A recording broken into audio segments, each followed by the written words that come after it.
সবার সঙ্গে কথা হয়েছে। কি বললেন आप क्या डिसाइड कर रहे हैं आगे क्या करना नहीं, है? अभी मैंने कोई डिसाइड नहीं किया है और अभी भी मैं डिसाइड करने की स्थिति में भी नहीं हूँ जब तक सभी सिचुएशन को ऑब्जर्व हम नहीं कर लेते हैं। और जो बबीदा हमको जो बात बोले हैं उसके बारे में भी हम अपने लोगों से चर्चा करेंगे, उसके बाद ही कोई डिसीजन। কি বললেন ববিদার সঙ্গে কি কথা হবে? नहीं, এটা আমি আপনাকে বলতে পারবো না, এটা আমি বলতে পারবো না। অর্জুনদা, না, ববিদার সঙ্গে আমার কথা আছে। অর্জুনদা একটা জিজ্ঞাসা, গতকাল শুভেন্দু অধিকারী রাজ্যের বিরোধী দলনেতা তিনি বলছেন যে যখন রাষ্ট্রপতি নির্বাচন হয়েছিল সেই সময় আপনি ভোটটা কিন্তু বিজেপির পক্ষেই দিয়েছিলেন, অর্থাৎ দ্রৌপদী মুর্মুর পক্ষেই দিয়েছিলেন। যেই দুজন দিয়েছিলেন তার মধ্যে আপনি একজন বলছেন, দাবি করছেন শুভেন্দু অধিকারী। আমি এই ব্যাপারে এখন কোনো মুখ খুলবো না, ঠিক আছে? আমি দেখি। এটাও বলছেন যে আপনি শুভেন্দু অধিকারী সহ অনেক বিজেপি নেতৃত্বের সঙ্গে আপনি কানেক্টেড ছিলেন এই সময়টা, এই যাবতীয় সময়টা। দেখুন, আমি একটা জিনিস জানি, আমি যেদিন থেকে বিজেপি এমপি হয়েছিলাম, বিজেপি প্রধানমন্ত্রী যখন দলের নেতাদের সঙ্গে কথা বলতেন বা এমপিদের সঙ্গে মিটিং করতেন, ওখানে একটা জিনিস শেখানো হতো কি কোনো লোকের সঙ্গে সম্পর্ক খারাপ করতেন না, কাউকে গালাগালি না দিতেন। তো আমি মনে করি কি আমি একটা হিউম্যান বিইং হিসাবে আমার কাউকে, আমি এখনো বলছি, কাউকে আমার গালাগালি করার অধিকার নেই। আমি যথেষ্ট সম্মান করি আমাদের লিডারদেরকে, যারা দীর্ঘদিন ধরে লড়াই করে লিডার আছেন আমার, তাদেরকে আমি সবাইকে সম্মান করি। আমি কারো বিরুদ্ধে কোনো কথা পার্সোনাল লেভেলে আমার কোনো বলার অধিকার। অর্জুনদা, আমাদের সাথে বিজেপি থেকে তৃণমূলে যাওয়াটা ভুল হয়েছে, আজকে কি মনে হচ্ছে সেরকমই? না, দেখুন, কি ভুল কি ভালো সেটা তো সময় বলবে। এখন এই মুহূর্তে ভুল ভালো শখ কিছু ছিলাম নিশ্চয়ই কালকে, এখন একটু শখ থেকে বেরিয়েছি। শখের জায়গা, শখ যেটা হয়েছিলাম সেটা একটু কেটেছে। কেন? কিভাবে কাটলো? কেন শখ কেন কাটলো এটা তো কোনো ওষুধ নেই, একটু বসে সবার সঙ্গে আনন্দ ফুর্তি কথাবার্তা বলে সবগুলো কেটেছে। এর জন্য তো কোনো ওষুধ খেতে হয় না। একজন একজন কথা বলুন। শোনা যাচ্ছে আপনি বিজেপির দিকে যেতে পারেন, আবার পুনরায় ফিরতে পারেন বিজেপি। দেখুন, আমি শোনার কথা বা এর কথার উপরে আমি করি না, বিশ্বাস করি না। আমি এইটুকু জানি কি আমিও একজন মানুষ, আমারও সেন্স আছে, আমারও দুটো চোখ আছে, দুটো কান আছে, একটা নাক আছে, একটা মুখ আছে, আমারও সব বোঝা শক্তি আছে। তো সেই শক্তি নিয়েই আমাকে কাজ করতে হয়। অর্জুনদা, গতকাল থেকে আজ অব্দি আপনার সঙ্গে বিজেপির কোন নেতৃত্ব তাদের সঙ্গে কথা হয়েছে? না, আমার সঙ্গে এরকম কোনো কথা হয়নি। কোনো কথা হলে আপনাকে লুকানো আমার কোনো ব্যাপার ছিল না, কিন্তু আমার সঙ্গে কারো কথা।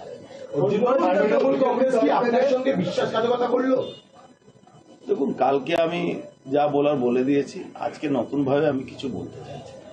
দাদা, দলের কথা আপনি স্যাটিসফাইড? দল যে বলল, দেখুন, স্যাটিসফাইড আনস্যাটিসফাইড তো পরে কথা, এখন এই মুহূর্তে আমার কিছু বলার নেই।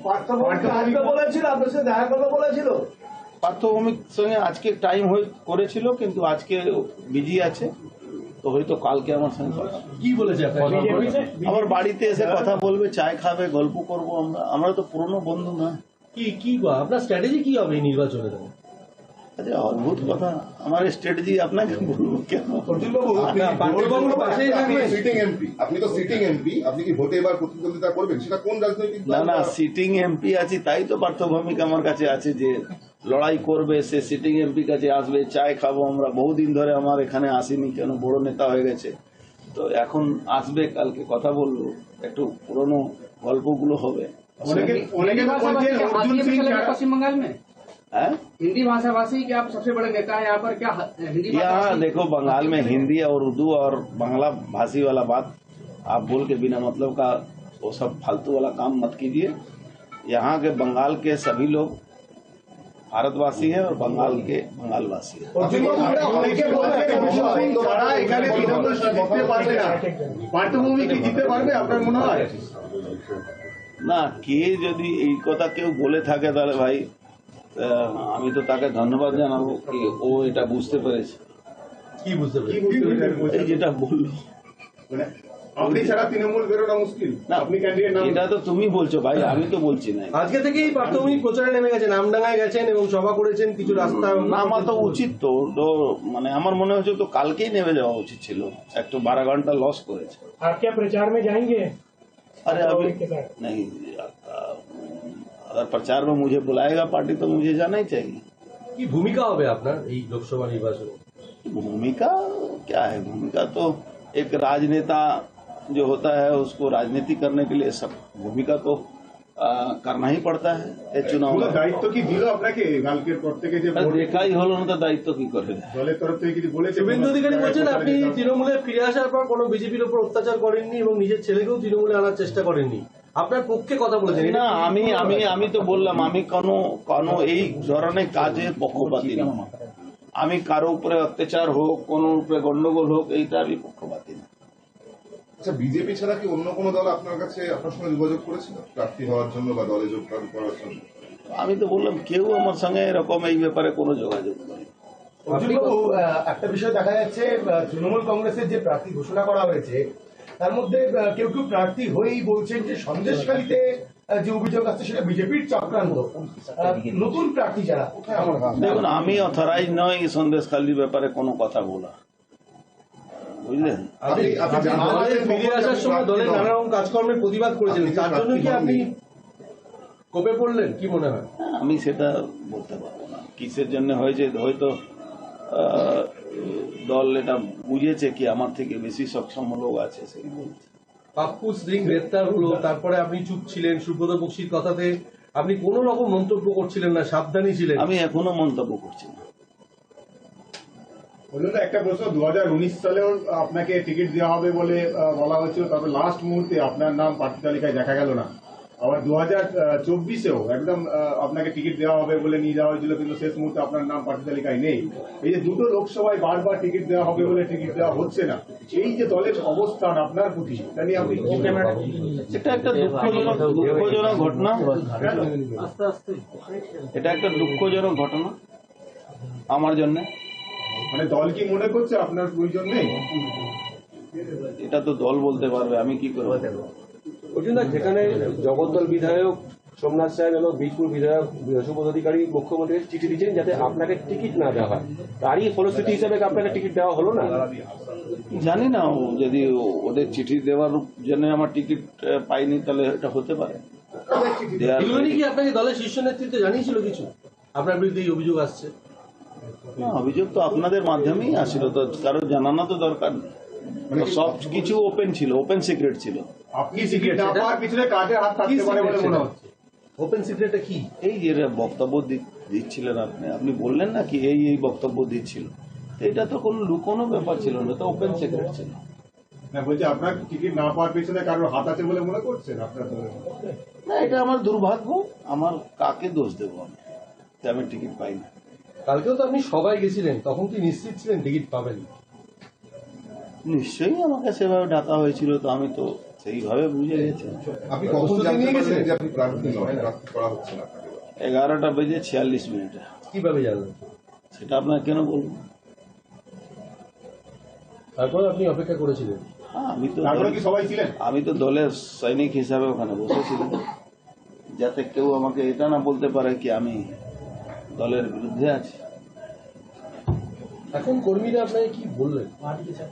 কর্মীরা তো ক্ষোভে নানা রকম কথা বলে, সেটা নিয়ে তো আমি আপনার কাছে আলোচনা করা ঠিক না। কর্মীরা নিজের ক্ষোভের কথা বলছে। সকাল থেকে অনেক কর্মীরা এসছেন। সেই আসছে তো, আপনি দেখেছেন তো। আমি কিন্তু মানুষের সঙ্গে রাজনীতি করা লোক, আমি কিন্তু হাওয়ায় রাজনীতি করি না। এই জন্য মানুষের সবসময় আশীর্বাদ আমার সঙ্গে থাকে। অর্জুনবাবু, রাজনীতির জন্য কি তৃণমূল আপনাকে ব্যবহার করে এবং ছেড়ে চাইছে? এটা আমি বলতে পারবো না, কেন এখনো আমি রাজনীতি কর্মী হিসাবেই আছি, তা আমি এটা কি করে বলবো? আপনি কি দলের থেকে অন্য কোনো পদ এক্সপেক্ট করছেন, আশা করছেন? না না, এই এমপিটাই পেলাম না, আবার অন্য কি এক্সপেক্ট করবো? আপনাকে কিছু প্রতিশ্রুতি দেওয়া হয়েছে? পার্থবাবু ফোন করে কি বললেন? আমি পার্থর প্রতিশ্রুতির উপরে আমাকে রাজনীতি করতে হবে, তার থেকে ভালো নাই করবো। না, আপনাকে তো মুখ্যমন্ত্রী বৈঠক করেছেন, তখন কি কিছু বলা হয়েছিল যে? দেখুন, আমি ওই প্রতিশ্রুতি যে জিনিসটা আমি ছিলাম আর সেইটাই প্রতিশ্রুতি আমার সঙ্গে হলো না, আমি অন্য প্রতিশ্রুতি নিয়ে কি কথা? আমি একটা দলের মানে কর্মী হিসাবে সব ছিলাম, এখন সবটা কেটে গেছে অনেকটা। আপনি দেখুন আমার কালকে চেহারা আজকে চেহারা আমাদের ডিফারেন্স পাবেন। কিভাবে পারবেন? সেটা আপনাদের মতন লোকের সঙ্গে গল্প করে। আপনি একটা কথা বলেছিলেন যে দল থেকে দেখুন, সব তো এটা কর্মীরা মনে একটা ক্ষোভ থাকে, কর্মীরা সেভাবে আবেগ প্রবণ হয়ে তারা দুঃখ। সাংবাদিক বৈঠক করছেন অর্জুন সিং। গতকাল তাকে প্রার্থী করেনি তৃণমূল, যে কারণেই তিনি গতকালকে বিশ্বাসঘাতক বলেছিলেন। তবে কালকের থেকে আজকে অনেকটাই তিনি ধাতস্থ হয়েছেন। কালকে আঘাত পেয়েছিলেন, আজকে ধাতস্থ হয়েছেন এবং এখনো কোনো সিদ্ধান্ত তিনি নিচ্ছেন না, এমনটাই বললেন সাংবাদিক বৈঠকে। ফিরাদ হাকিমের সঙ্গে কথা হয়েছে পার্থ ভৌমিকের সঙ্গেও। সব দিক ভেবে আমি সিদ্ধান্ত নেব, এমনটাই বললেন অর্জুন সিং। এবং টিকিট না পাওয়ায় কাউকে দোষ দেব না, ভোটে রাজনীতিকের ভূমিকা পালন করব, এমনটাই বললেন অর্জুন সিং। গতকাল পার্থ ভৌমিক তিনি বলেছিলেন দল কাউকে অপমান করেন না, নিশ্চয়ই কোনো ভাবনা চিন্তা করেছে দল। পার্থ ভৌমিক কি বলেছিলেন শোনাবো। দেখুন, আগে অর্জুন এমপি ছিল, আমি মন্ত্রী ছিলাম, এমএলএ ছিলাম। আজকে হয়তো আমাকে এমপি পদে দাঁড় করিয়েছে। অর্জুন নিশ্চয়ই সম্মানজনক কিছু দলের থেকে পাবে, সেটা তো দিদি প্রথমেই বলেছে। আমি হয়তো সবাইকে দিতে পারলাম না, আমি নিশ্চিতভাবে কাউকে অন্য জায়গায় সম্মান দেব, নিশ্চিতভাবে সম্মান পাবে, এটুকু আমি দায়িত্ব নিয়ে বলতে পারি। দিদি কাউকে কোনোদিন অসম্মান করে না, হয়তো জায়গাটার পরিবর্তন হতে পারে।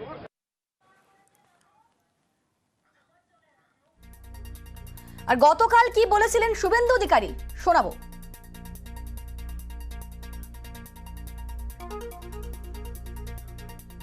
অর্জুন সিংকে ওরা কোনোদিনই বিশ্বাস করে না, আমরা জানি। তিনি এই 2 বছর যে গেছিলেন ব্যারাকপুর এলাকার বিজেপি কর্মীদেরকে কোথাও উত্তপ্ত বা আক্রমণ করেন। তার যৌথ পরিবারে থাকা পুত্র পবন সিং কখনো তার বাবা তার ছেলেকে প্রেসার করেনি যে তুমি বিজেপি ছাড়ো।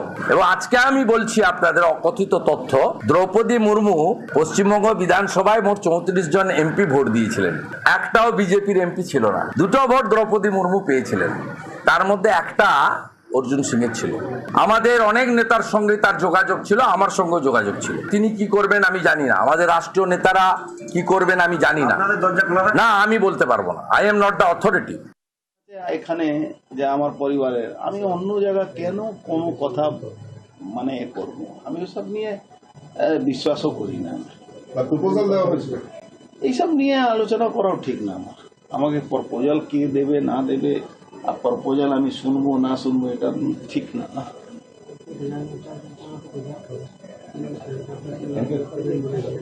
ঠিক আছে, থ্যাংক ইউ।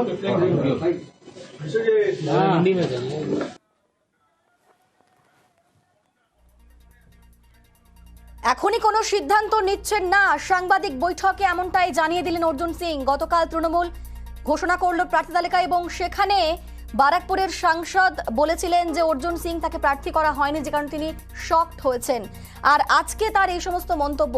আমাদের সঙ্গে রয়েছেন প্রতিনিধি অরুণ, তাহলে কি মনে হচ্ছে বিজেপিতে তাহলে কি যাচ্ছেন না অর্জুন সিং? দেখো, এখনো পর্যন্ত কিন্তু ব্যাপারটা তিনি পরিষ্কার করে বললেন না। তিনি বলছেন যে দলীয় কর্মীদের নিয়ে তিনি আজকে একটা বৈঠক করেছেন তার ঘরেই, তার দলীয় কর্মীদের সঙ্গে তার কথা হয়েছে এবং দলীয় কর্মীরা তাকে উপদেশ দিয়েছে যে তাদের সঙ্গে কথা বলার পর তিনি সিদ্ধান্তের কথা তিনি এখনো জানাননি। পরবর্তী ক্ষেত্রে তিনি কোথাও যান সেটা জানিয়ে দেবেন, কিন্তু এই মুহূর্তে তিনি কিন্তু বলতে নারাজ, কারণ তিনি তার সঙ্গে পার্থ ভৌমিক যোগাযোগ করেছিল, ববি হাকিম যোগাযোগ করেছিলেন, এগুলো কিন্তু তিনি বলছেন।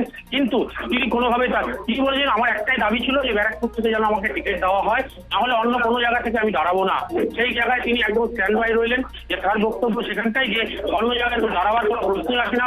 এবং পার্থভৌমিক সম্বন্ধে তিনি বললেন তিনি এখন বিভিন্ন জায়গায় ব্যস্ত, তার একটা আজকে মিটিং হওয়ার কথা ছিল তার সঙ্গে, কিন্তু তিনি আসেননি, তিনি আমডাঙ্গার দিয়ে চলে গেছেন।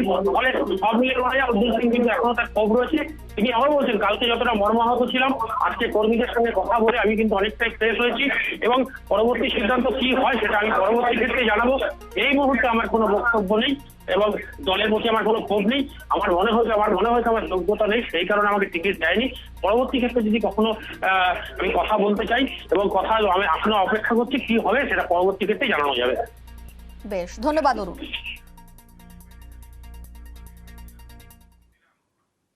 पार्थभौमिक संगे कथा হয়েছে, बबीता संगे हमारे कथा হয়েছে। अभी मैंने कोई डिसाइड नहीं किया है और अभी भी मैं डिसाइड करने की स्थिति में भी नहीं हूँ जब तक सभी सिचुएशन को ऑब्जर्व हम नहीं कर लेते हैं। और जो बबीता हमको जो बात बोले हैं उसके बारे में भी हम अपने लोगों से चर्चा करेंगे, उसके बाद ही कोई डिसीजन। नहीं, এটা আমি আপনাকে বলতে পারি।